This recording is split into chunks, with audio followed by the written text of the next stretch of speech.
नमस्कार, आप देख रहे हैं स्टार्टअप नेशन। आपके साथ मैं हूं विपिन भट्ट और एक ताज़ा तरीन एपिसोड में आपका एक बार फिर से बहुत बहुत स्वागत है। तो ढेर सारी बातें आज भी हम करेंगे इस एपिसोड के साथ। एक नया ताज़ा स्टार्टअप स्टोरी आपके लिए, साथ ही गुरु ज्ञान भी होगा और आज की ताज़ा स्टार्टअप न्यूज़ भी। तो चलिए शुरुआत करते हैं। सबसे पहले देखते हैं कहाँ है आज फोकस। साइबर सिक्योरिटी में विदेश में भी मजबूत पकड़ बनाने वाला स्टार्टअप टैक्स सिक्योरिटी की ग्रोथ स्टोरी आज की स्टार्टअप स्टोरी में। Angel investor financial coach Nirav Panchmatia के साथ स्टार्टअप गुरु में खास चर्चा। जानेंगे फंडिंग से पहले किन पहलुओं पर दे ध्यान। अनअकैडमी ने फेसबुक और जनरल अटलांटिक से सीरीज ई में जुटाए $11 crore. Sequoia India, nexus venture, Bloom ventures ने भी लिया राउंड में हिस्सा। और एडटेक स्टार्टअप यूडेमी में बिजनेस होल्डिंग करेगा करीब $350 करोड़ रुपए का निवेश। वैल्यूएशन पहुंचा $2 अरब के पार।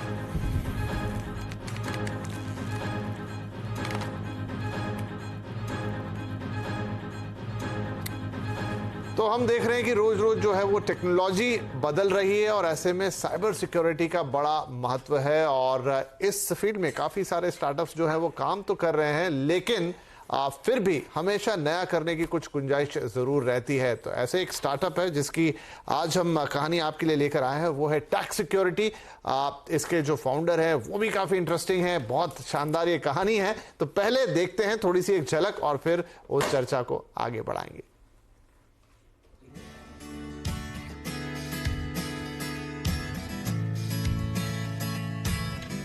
बढ़ती डिजिटल इकोनॉमी के साथ ही साइबर क्राइम का खतरा भी लगातार बढ़ रहा है। साइबर अटैक के बढ़ते मामलों के चलते साइबर सिक्योरिटी का मार्केट बड़ा हो रहा है और स्टार्टअप्स इसमें मौके ढूंढ रहे हैं। 2013 में टैक्स सिक्योरिटी ने भी इस सेगमेंट में कदम रखा और अब दुनिया भर में अपना लोहा मनवा चुके हैं। We are using AI algorithm to give a scorecard from scale 0 to 10. तो वो स्कोर आपका साइबर सिक्योरिटी मैच्योरिटी बताता है फ्रॉम स्केल 0 to 10, राइट, कि आप कितने हेल्दी हो, आपका एप्लीकेशन कितना हेल्दी है, आपका आईपी कितना हेल्दी है साइबर सिक्योरिटी वाइज, राइट। 19 साल की उम्र में तृष्णीत अरोड़ा ने टैक्स सिक्योरिटी की शुरुआत की। मकसद साफ था कि साइबर की दुनिया में होने वाले फ्रॉड्स को रोका जाए। इसके लिए तृष्णीत ने एआई बेस्ड प्रोडक्ट तैयार किया जिसके जरिए किसी भी कंपनी की साइबर सिक्योरिटी की सेहत का पता लगाया जा सकता है ताकि सही वक्त पर साइबर अटैक को रोका जा सके। इस प्रोडक्ट से एक बड़ा बिजनेस बनाने के लिए स्टार्टअप को निवेशकों का भी साथ मिला।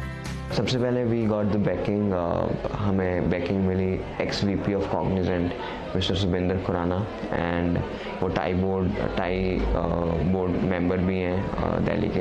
एंड 2016 में फिर हमने pre series A funding raise किया। One of the prominent stock market investor mister Vijay Kedia, so वो one of the share in the company and also director of the company. फिर हमने then we got a backing from XVP of IBM। ये startup cyber security को मजबूत बनाने के लिए अमेरिकी सरकार के साथ भी काम कर रहा है और इनका दावा है कि ऐसा करने वाले ये भारत के इकलौते स्टार्टअप हैं। टैक्स सिक्योरिटी के मौजूदा 150 क्लाइंट्स में NPCI, CBI, गुजरात और पंजाब पुलिस से लेकर PSU, IT इंफ्रा, डाटा और डिजिटल कंपनियां शामिल हैं। स्टार्टअप के मुताबिक वे हर साल करीब $1 ट्रिलियन के ट्रांजैक्शन को AI के जरिए सिक्योर करने का काम कर रहे हैं। वित्त वर्ष 2019 में कंपनी ने आय में 270% की ग्रोथ दर्ज की है। टैक्स सिक्योरिटी को आगे भी इसी रफ्तार से ग्रोथ की उम्मीद है। तो ये थी टैक्स सिक्योरिटी की कहानी। तो आइए उस कहानी को थोड़ा और बढ़ाते हैं। अब हमारे साथ है टैक्स सिक्योरिटी के फाउंडर और CEO तृष्णीत अरोड़ा। तृष्णीत, बहुत स्वागत है आपका। Thank you. और साथ में गाइडेंस देने के लिए हैं आज के हमारे स्टार्टअप गुरु, एंजल इन्वेस्टर और फाइनेंशियल कोच नीरव पंचमाटिया। नीरव जी, आपका भी बहुत बहुत स्वागत है स्टार्टअप नेशन में। तो आइए बातचीत की शुरुआत करते हैं। तो तृष्णीत, थैंक यू। सबसे पहला इंप्रेशन आपको देख के ये जाता है कि आप अभी स्कूल से पास आउट होके आए हैं और आपने स्टार्टअप कर दिया, लेकिन ये तो 2013 में शुरुआत हो गई थी। तो आपकी उम्र ठहरी हुई है या आप इतने छोटे ही हैं? Age is just a number. Right. तो ये बताइए कि साइबर सिक्योरिटी नो डाउट एक बहुत ही ऐसा क्षेत्र है जहां पर काफी कुछ करने की गुंजाइश है और आपने बहुत अच्छी जगह पे हाथ आजमाया है, अपना स्टार्टअप शुरू किया है। लेकिन कैसे आपने सोचा कि मुझे साइबर सिक्योरिटी में कुछ करना चाहिए और इनफैक्ट यहां तक आज आ गया टेक सिक्योरिटीज? तो मैंने स्टार्ट की 2013 में ये स्टार्ट किया जब मैं 19 साल का था। तो उससे पहले मैं कंप्यूटर नेटवर्किंग इंफ्रास्ट्रक्चर इसमें काफ़ी चीज़ें ट्राई कर रहा था, लेकिन वो चीज़ इतनी सफलता या इतना वो चीज़ बूम नहीं था उस टाइम पे। ऑलरेडी इंडस्ट्री वो ख़त्म हो चुकी थी, एक पीक टाइम पे आ चुकी थी वो। तो साइबर सिक्योरिटी एक नई चीज़ आ रही थी जो अंडरस्टैंड की और इंटरेस्ट भी काफ़ी था। और हैकिंग, एक हर यंगस्टर को हैकिंग वर्ड बहुत अट्रैक्ट करता, तो मैं भी उनमें से एक था। तो जब मैं 14-15 साल का था तभी से हैकिंग और हैकिंग ये पढ़ रहा था, देख रहा था। तो जब एक टाइम आया तो मुझे लगा कि इस इंडस्ट्री में बहुत कुछ करने को, अभी तो इंडिया में एक्सप्लॉइट भी नहीं हुई है इंडस्ट्री। तो सोचा कि कुछ करते हैं, लेट्स सी कि कहाँ कुछ ना कुछ तो कहीं पहुंचेंगे। तो लेकिन ये नहीं सोचा था कि इतना जल्दी इतना कुछ हो जाएगा। राइट। तो अगर आपकी इजाजत हो तो एक सवाल मैं पूछ लूं कि आपने कहा 19 साल की उम्र, तो 19 साल की उम्र ऑलमोस्ट वो होती है जब आप स्कूल से पास आउट होके निकलते हैं और कॉलेज की तरफ जाते हैं। आपने कॉलेज स्कूल किया, कॉलेज को थोड़ा नजरअंदाज किया और आपने अपने पैशन को पकड़ा। जी, आप ये कह सकते हैं। मेरा पैशन हमेशा टेक्नोलॉजी में रहा है। तो भी टेक्नोलॉजी में नई चीज़ कुछ करने का या कुछ समझने का वो हमेशा से रहा। तो अभी भी वही कर रहे हैं कि टेक्नोलॉजी से ही और दिन भर दिन कुछ ना कुछ नया करने को। अब अकेला नहीं हूँ, बहुत अच्छी टीम है तो वो हेल्प करती है। आपने टेक्नोलॉजी में कोई फॉर्मल एजुकेशन लिया कि नहीं लिया? नहीं, एजुकेशन फॉर्मल कोई एजुकेशन एक्चुअली मैं 8th स्टैंडर्ड के बाद मैं स्कूल नहीं गया। तो अरे ये तो कमाल की बात है। मतलब जो कुछ आपने सीखा है और जो ये पूरी टैक्स सिक्योरिटी नाम की कंपनी इतनी बड़ी खड़ी है जिसको इतनी फंडिंग वगैरह भी मिल रही है, ये सिर्फ आपका अपना अनुभव है या आपका अपना इंटरेस्ट है और आपका अपना पैशन है? आप कह सकते हैं पैशन से काफी चीजें चलती रही और लोग जुड़ते रहे और हम यहाँ पहुंचे। नहीं, बहुत ही शानदार। मतलब आपकी स्टोरी काफी ज्यादा इंस्पायरिंग होगी। यहाँ पर नीरव साहब, हम इस सेक्टर की तो बात कर लेंगे, लेकिन अगर हम तृष्णीत की सिर्फ स्टोरी की बात करें कि उनका पैशन, मतलब उन्होंने कोई फॉर्मल एजुकेशन नहीं ली, इनफैक्ट स्कूल को 8th के बाद कंटिन्यू भी उस तरीके से नहीं किया, और आज एक बड़ी कंपनी, इनफैक्ट जो आगे और बड़ी हो जाएगी, लेकिन जहां तक भी लेकर आए हैं वो भी कम नहीं है। तो क्या कहेंगे आप इसके लिए? जी विपिन जी, धन्यवाद शो में दोबारा बनाने के लिए। और तृष्णीत एक बहुत अच्छा जीता जाता एग्जाम्पल है इस बात का कि एजुकेशन और लाइफ के सक्सेस में कोई डायरेक्ट कोरिलेशन नहीं होता है। हम हमेशा ये बोलते हैं कि बैक बेंचर कई बार लाइफ में आगे बढ़ जाते हैं। इन्होंने तो 8वीं के बाद में स्कूल छोड़ दी, बट एजुकेशन सिर्फ स्कूल की 4 दीवारी में नहीं होता है, स्कूल के बाहर भी होता है, और तृष्णीत उसका जीता जाता एग्जाम्पल है। तो I would like to congratulate Trishneet कि आपने इतनी कम उम्र में यू ऑलमोस्ट अ प्रोडिजी, इतना बड़ा सक्सेस किया है। आपका जो क्लाइंट लिस्ट है वो काफ़ी इंस्पायरिंग है, और मैं आई होप कि मेरी कुछ एडवाइस आपको काम आए यहाँ से और इससे भी ज़्यादा तेज गति से आपको ग्रो करने के लिए। राइट। तो तृष्णीत, मुझे थोड़ा तो ये सीक्रेट बताइए कि आखिरकार मतलब क्या फिर आप अलग से कुछ पढ़ाई करते थे क्या? ये टेक्नोलॉजी है, ये मतलब आप कितना भी आपका शौक हो, कितना भी आपका पैशन हो, लेकिन जिस लेवल पे आप लेकर गए हैं, जितने बड़े आपके क्लाइंट्स हैं और जैसा आपका काम है, उसके लिए कुछ तो कहीं पढ़ना लिखना पड़ता होगा। देखिए, हम एजुकेशन को हम एक बुक नॉलेज या एक हम सर्टिफिकेट से कंपेयर करते हैं। आज की डेट में मेरे हिसाब से इंडिया में तो स्पेशली ऐसा हो गया कि एजुकेशन ऐसा है कि एक सर्टिफिकेट है टू गेट द जॉब। तो बट मेरे लिए एजुकेशन का मतलब है नॉलेज। आप नॉलेज कहीं से भी गेन कर सकते हैं। अब मैं ये शो पे हूँ, मैं आपसे बहुत कुछ सीखने को मिल रहा है। तो नॉलेज हर जगह है। जैसे 3 इडियट्स में आमिर खान कहते थे कि नॉलेज हर जगह बट रहा है, ज्ञान बट रहा है, उसको लेने वाला चाहिए। तो हर जगह नॉलेज है, आप बस समेटने वाला चाहिए। तो आज भी ऑफ कोर्स आज भी एजुकेशन चालू है। अगर आप सही तो जो एल्गोरिथम बनाने होते होंगे, जो प्रोग्रामिंग करनी पड़ती होगी, जो लैंग्वेज कंप्यूटर की, वो सब आपने खुद से ही सीखा? खुद से सीखा। अब टीम है साथ में, सो अकेले तो इंसान कुछ नहीं कर सकता। नहीं, अब तो खैर हाँ, अब तो यहाँ तक कह रहा है। तो इस समय जैसा हमने बताया भी कि 150 से ज्यादा क्लाइंट्स हैं और उसमें NCPI, CBI, Gujarat, Punjab police, मतलब ये सब बड़े, जहां पर बहुत ज्यादा आपको एक प्रिसिशन की जरूरत होती है, वो लोग आपके क्लाइंट्स हैं। तो किस तरीके से ये सिलसिला शुरू हुआ और आपने कैसे इतने बड़े क्लाइंट्स एक्वायर किए? आई थिंक स्टार्ट हमने स्मॉल से किया, एसएमई सेक्टर से किया कि उस टाइम पे जब 2013 में स्टार्ट किया था एसएमई सेक्टर ऐसा था किसी ने भी साइबर सिक्योरिटी में पेनिट्रेट नहीं किया था लार्ज कंपनीज में, तो उसको हमने पहले पेनिट्रेट करने की कोशिश की कि हमने उनको वैल्यू ऐड दिया उनके एग्जिस्टिंग आईटी इंफ्रास्ट्रक्चर में कि कहाँ पे उनके लूप होल्स हो सकते हैं, हम कैसे फिक्स कर सकते हैं, तो वहाँ से बढ़ता गया। तो एनपीसीआई जब यूपीआई लॉन्च हुआ तो हम उसके थोड़ी देर बाद से हम एनपीसी के साथ हम क्लोजली काम कर रहे हैं। जितनी भी यूपीआई बेस्ड एप्लीकेशंस हैं सारी हम उसकी सिक्योरिटी असेसमेंट, टैक्स सिक्योरिटी कर रहे हैं और we are very proud to say that कि हम इंडिया की पहली साइबर सिक्योरिटी कंपनी है जो यूनाइटेड स्टेट्स गवर्नमेंट के लिए भी काम कर रही है। सो या बहुत ही बढ़िया। और इनफैक्ट ये स्टोरी जो हमने आपकी चलाई वो ये बताती है कि फाइनेंशियल ईयर 2019 में 270% का ग्रोथ है, तो ये बड़ा फिनोमिनल है। तो अगर हम इसको थोड़ा आगे बढ़ के पूछे कि ऑन द बुक्स आप कहाँ हैं इस समय, कैसा कर रहे हैं, अगर आप डिस्क्लोज करना चाहें, कुछ फिगर्स बताना चाहें। आई पर्सनली बिलीव वैल्यू ज्यादा मैटर करती है वैल्यूएशन से। तो वैल्यूएशन एक चीज है जो आज इतनी या कल कम भी हो सकती है, बढ़ सकती है। टर्नओवर की बात कर रहा हूँ या वो कुछ फिगर्स अगर आप हम as being a startup I think कुछ बहुत लिमिटेड स्टार्टअप्स इंडिया में जो प्रॉफिटेबल है। हम पिछले 2 साल से प्रॉफिटेबल हैं और इस साल भी हम प्रॉफिटेबल होंगे डेफिनेटली। और इस साल हम ऑलरेडी 300% ग्रोथ पे बैठे हुए हैं और हमारे पास अभी भी 2 महीने हैं, तो आई थिंक हम 350% ग्रोथ इस बार विटनेस करेंगे इस साल में। तो नीरज सर, जिस तरह का तृष्णीत ने पूरा बताया और इस समय कंपनी जहां खड़ी है मतलब ऑलमोस्ट 300% प्लस में ग्रोथ की उम्मीद कर रहे हैं, और जो ये हमारा साइबर सिक्योरिटी का पूरा सेक्टर अगर हम पकड़ें तो हिंदुस्तान में अब जिस लेवल पर इंटरनेट पेनिट्रेट कर गया है, लोग इस्तेमाल कर रहे हैं, सारे डिपार्टमेंट चाहे वो गवर्नमेंट हो चाहे प्राइवेट कंपनीज हो, आपको यहां पर ग्रोथ के प्रोस्पेक्ट कैसे नजर आते हैं जहां टैक्स सिक्योरिटीज जैसी कंपनी को आगे बढ़ने का बहुत मौका होगा? विपिन जी, साइबर सिक्योरिटी ये एक करीबन $200 बिलियन का मार्केट है और रिसेंटली एक इंटरनेशनल रिपोर्ट आया था जिसमें ये बताया गया था कि ये करीबन 15-16% के CAGR से आने वाले 6-7 साल में ग्रो होने वाला है। तो सबसे पहला हम स्टार्टअप में क्वेश्चन ये पूछते हैं कि एड्रेसेबल मार्केट की साइज क्या है। तो इसमें तो तृष्णीत को 10 में से 10 मिलेंगे, क्योंकि साइबर सिक्योरिटी एक इतना बड़ा अपने आप में एक बेहमत है, इतनी बड़ी इंडस्ट्री है और ये इंडस्ट्री छोटी नहीं होने वाली, क्योंकि इंटरनेट का पेनिट्रेशन इंडिया में और वर्ल्ड ओवर से बढ़ने वाला है आने वाले सालों में। तो he is definitely in a very great market जिसकी साइज भी बढ़ेगी और अगर ये अपना मार्केट शेयर बढ़ाते हैं तो इनके ग्रोथ का अगले 1 डिकेड तक के तो मुझे कोई भी लिमिटिंग फैक्टर नहीं दिख रहा है। बट मैं इनसे एक सवाल पूछना चाहूंगा कि ये अपने आप को एक प्रोडक्ट कंपनी मानते हैं कि सॉल्यूशन प्रोवाइडर मानते हैं?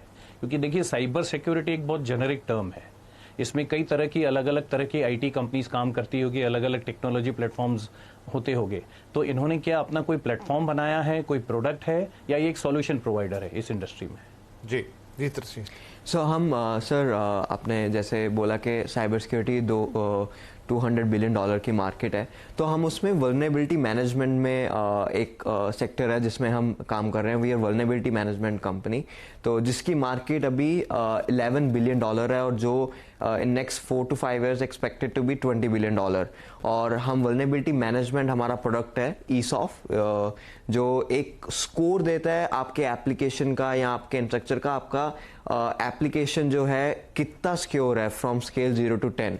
तो ये प्रोडक्ट बनाने के पीछे मैं थोड़ा सा आपको बताना चाहूँगा कि क्या आइडिया था कि हम जितने भी CISOs के या CIO के साथ जितने लार्ज कंपनी Fortune 500 कंपनीज के साथ काम कर रहे थे, तो उनका मेजर प्रॉब्लम ये था कि Fortune 500 कंपनीज कितना ज़्यादा इन्वेस्ट करती है साइबर सिक्योरिटी में, लेकिन जब उनका बोर्ड या मैनेजमेंट उनसे एक क्वेश्चन पूछता है कि वो कितना सिक्योर हैं साइबर सिक्योरिटी स्पेस में, अगर उनको नंबर देना हो, क्योंकि बोर्ड या मैनेजमेंट नंबर अंडरस्टैंड करती है, तो उनके पास कोई अप्रोप्रिएट आंसर नहीं होता है। तो इसको देखते हुए हमने ये प्रोडक्ट बनाया 2 साल पहले, जिसको अभी top Fortune 50 companies globally use कर रही हैं और यूनाइटेड स्टेट्स की एक law enforcement, very critical law enforcement department use कर रहा है and NPCI is using it, Airtel use कर रहा है। तो ऐसे बहुत सारे ऑलमोस्ट BFSI सेक्टर हमने काफ़ी मेजोरिटी हमने कवर किया इंडिया में। So we are vulnerability management product company, आपके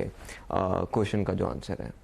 ओके, राइट, बहुत बढ़िया तृष्णीत। तो ये जो आपका तृष्णीत, ये बीटा टेस्टिंग, हाँ, ये बीटा टेस्टिंग फेज में है कि आपका प्रोडक्ट ऑलरेडी मार्केट में अप एंड रनिंग है और लोग यूज कर रहे हो इसको डे टू डे लाइफ में? सर ये ऑलरेडी अप एंड रनिंग है, जैसे मैंने बताया कि टॉप फॉर्च्यून 50 कंपनी यूज कर रही है, जिसके लिए हम more than 5 million vulnerabilities manage कर रहे हैं इस प्रोडक्ट के जरिए। और एयरटेल यूज कर रहा है, मोतीलाल ओसवाल यूज कर रहा है, एयरटेल यूज कर रहा है। तो ऐसे हमारे पास मोर देन 50 कस्टमर्स हैं जो ये प्रोडक्ट को ऑलरेडी यूज कर रहे हैं। तो हमने 2 साल पहले इसका बीटा वर्जन निकाला था और इसके एनहेंसमेंट हमने इसके अराउंड हम और प्रोडक्ट्स भी डेवलप कर रहे हैं ईसॉफ्ट के अराउंड। Right, very good. तो मुझे बताइए कि आपका जो ये इंटरनेशनल फॉरे भी है, वहां तक आप कैसे पहुंचे? Lieutenant governor new Mexico state के 2017 में इंडिया में आए थे, तो मैं उनको किसी के थ्रू मिला था। तो उन्होंने उसके बाद मुझे अपने स्टेट में इनवाइट किया, तो मैं 2017 में वहाँ पे गया। तो उन्होंने फिर काफ़ी और डेजिग्नेटेड ऑफिसर्स से मिलाया वहाँ पे। तो उन्होंने मेयर सेंटा फे के मेयर से मिलाया, जिन्होंने सारा कुछ आगे समझा और चीज़ों की और अंडरस्टैंड किया कि ये उनकी प्रॉब्लम है। पेनिट्रेशन टेस्टिंग तो वो अपने सिस्टम्स की करवा रहे हैं, लेकिन उनको पता नहीं है कितना सिक्योर है। तो हमने फिर अपना प्रोडक्ट वहाँ पे राइट टाइम पे राइट चीज़ हमने इंट्रोड्यूस की, तो उनको बहुत यूजफुल लगा। तो आगे वहाँ से बढ़ते गए और यहाँ पहुँच गए। Very good. ये बताइए कि आपकी टीम के बारे में थोड़ा जानना चाहेंगे, क्योंकि आपके साथ जो आपके कुछ कलीग्स आए हैं वो भी बिल्कुल आप ही की तरह दिख रहे हैं, छोटे छोटे से हैं। तो क्या इतने ही छोटे लोगों की टीम है और कितनी बड़ी है इन द नंबर्स? सो हम 100 के आसपास टच कर जाएंगे इस फाइनेंशियल ईयर में बाय 31 ऑफ मार्च। एंड हमारी एवरेज जो एज है टीम की वो 26-27 के है। लेकिन recently lieutenant general of x general of the army mister Iqbal Singha, जो यूनाइटेड नेशंस के पीस मेकिंग मिशन के हेड भी रहे हैं, उन्होंने हमें 6-7 महीने पहले ज्वाइन किया as a chief people officer. तो जो पीपल ट्रांसफॉर्मेशन की रिस्पॉन्सिबिलिटी जो उन्होंने ली है, तो उनके आने से थोड़ा एवरेज एज का काफ़ी डिफरेंस आया। तो लेकिन हमारी एवरेज एज जो है 27-28 है पूरे ऑर्गेनाइजेशन। तो यंग टीम है आपके पास, राइट? नीरज सर, ये बताइए कि as an angel investor and as a financial coach आपकी नज़र किस तरह के स्टार्टअप्स पे रहती है? जी, एक मैं तृष्णील को एक सवाल पूछना चाहूँगा और एक फीडबैक लेना चाहूँगा कि देखिए, नॉर्मली जो टेकीज होते हैं विपिन जी, इनका टेक्नोलॉजी में बैकग्राउंड होता है, तो they are very strong in technology. But finance की जब बात आती है तब इनका हाथ थोड़ा तंग होता है। तो इनको सलाह भी दूंगा और इनसे पूछना भी चाहूँगा कि आपका जो आपका चीफ फाइनेंशियल ऑफिसर है, आई होप कि वो आपकी एज का ना हो, वो कोई एक्सपीरियंस्ड हो, क्योंकि स्टार्टअप्स में फाइनेंस में गाड़ी ज़रूर अटकती है। आपका प्रोडक्ट अच्छा होता है, आपको अच्छा सेल्स मिल रहा हो, आपको ऑर्डर्स अच्छे मिलते हो, लेकिन अगर आपका cash flow from operations control में नहीं है तो वो गाड़ी पंचर पड़ जाती है। तो I hope he has a very experience CFO। ये कोई यंग, जरूरी नहीं है कि कोई यंग हो, ये बहुत ही एक्सपीरियंस किसी एग्जिस्टिंग कॉर्पोरेट में से आपने उठाया हो। अगर नहीं है तो आपने उस पर ध्यान देना चाहिए। और सेकंड, जो उन्होंने HR की बात बोली, दूसरा सबसे इंपॉर्टेंट जो रोल होता है जब आप बड़ा ऑर्गेनाइजेशन बनते हैं स्टार्टअप में से, तो HR होता है। तो आपका HR भी उतना ही स्ट्रांग चाहिए। तो इस पर मैं उनसे पूछना चाहूँगा। Thank you so much sir advice के लिए। तो CFO की जहाँ तक बात है, तो हम 2016 में हमने प्री सीरीज से फंडिंग रेज की थी विजय केडिया जी से। तो उसके बाद हमें कैश की मतलब कि हमें फाइनेंसिस की इतनी ज़रूरत नहीं पड़ी। जितना भी हम जहाँ तक भी हम पहुँचे हैं, ये सारा कैश फ्लो ड्रिवन कंपनी है। सो जैसे मैंने बताया कि हम प्रॉफिटेबल है पिछले 3 साल से, इस साल भी हम प्रॉफिटेबल रहेंगे। तो हम पूरा जो भी वेयर द कंपनी स्टैंडिंग पूरा कैश फ्लो के बेसिस पे चल रही है एंड ज़ीरो डेट है हम पे। और जो सेकंड है कि ह्यूमन रिसोर्सेज, मैं आपसे 120% एग्री करता हूँ कि ह्यूमंस ही रिसोर्सेज ही हमारी कंपनी का मेन स्ट्रॉन्ग पिलर होते हैं। डिपार्टमेंट उसमें अलग अलग होते हैं, लेकिन ह्यूमन ही कंपनी चलाते हैं, टेक्नोलॉजी भी ह्यूमन ही बनाते हैं। मेरे हिसाब से no good intelligence can be artificial. So जैसे हमने बताया कि यूनाइटेड नेशंस के वो पीस मेकिंग मिशन के हेड रहे हैं, लेफ्टिनेंट जनरल रहे हैं इंडियन आर्मी के, तो जो चीफ पीपल ऑफिसर है हमारे कंपनी के अभी। सो वो ऑब्वियसली आपकी एडवाइस बहुत हेल्पफुल है एंड हम उसको ज़रूर देख रहे हैं।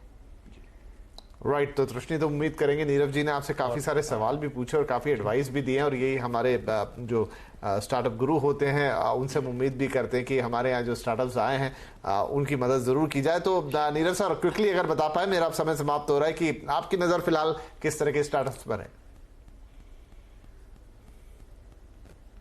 जी, मैं एक तो फिनटेक का स्पेस है, ये बड़ा हॉट स्पेस है आज की तारीख में। कुछ हद तक के तृष्णीत भी फिनटेक में मौजूद है, जैसा उन्होंने कहा कि मोतीलाल ओसवाल के लिए कुछ सॉफ्टवेयर बनाया हुआ है। दूसरा एडटेक है, एजुकेशन टेक्नोलॉजी है, जहां से हमने बाइजूस को निकलते हुए देखा है। तो ये, और तीसरा जो है को लिविंग और को वर्किंग स्पेस है। तो मेरे हिसाब से ये 3 स्पेस है, ये आज की तारीख, आज के दिन में स्टार्टअप के लिए बहुत हॉट प्रॉपर्टी है। और इसमें से मैं समझता हूँ कि अगले 3-4 साल में इंडिया में से करीबन 2 या 3 यूनिकॉर्न जरूर निकलेंगे इन 3 डोमेन में से। राइट तो ये तीनों ही जो स्टार्टअप्स हैं वो सुन रहे हैं, तो जरूर आप नीरव जी से संपर्क कर सकते हैं और उनकी मदद ले सकते हैं। एंजल इन्वेस्टर भी हैं और बहुत अच्छे मेंटोर भी हैं, कोच भी हैं, तो इनफैक्ट आपको आगे बढ़ने में उनसे बहुत मदद मिलेगी। तो चलिए बातें करने का समय आज के लिए हो रहा है समाप्त। तो नीरव सर बहुत शुक्रिया, आप आए और आपने बात की, अपनी सलाह दी, और साथ में बहुत सारे सवाल भी आज तो तृष्णी से पूछे, और वो उम्मीद करते हैं कि तृष्णी आपको भी जो नीरव सर ने सलाह दी वो बहुत काम आएगी। तो आप दोनों का ही बहुत शुक्रिया आज शो पर आने के लिए, and all the best to you Trishni. अगली बार हम जब मिले तो आपकी कंपनी और बड़ी हो और बेहतर हो और सिक्योरिटी के लिए पूरे देश को साइबर सिक्योर कर रही हो, और इनफैक्ट इंटरनेशनली भी अपना नाम कमा रही हो। तो चलिए यहाँ पर वक्त हो गया एक छोटे से ब्रेक का। ब्रेक के बाद होगी आज की स्टार्ट न्यूज।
राइट तो वक्त हो गया आज की स्टार्टअप न्यूज का, और ये खबरें बताने के लिए हमारे स्टार्टअप ड्यूड हर्ष वर्मा तैयार हैं। तो हर्ष, आज के लिए क्या है खबरों में?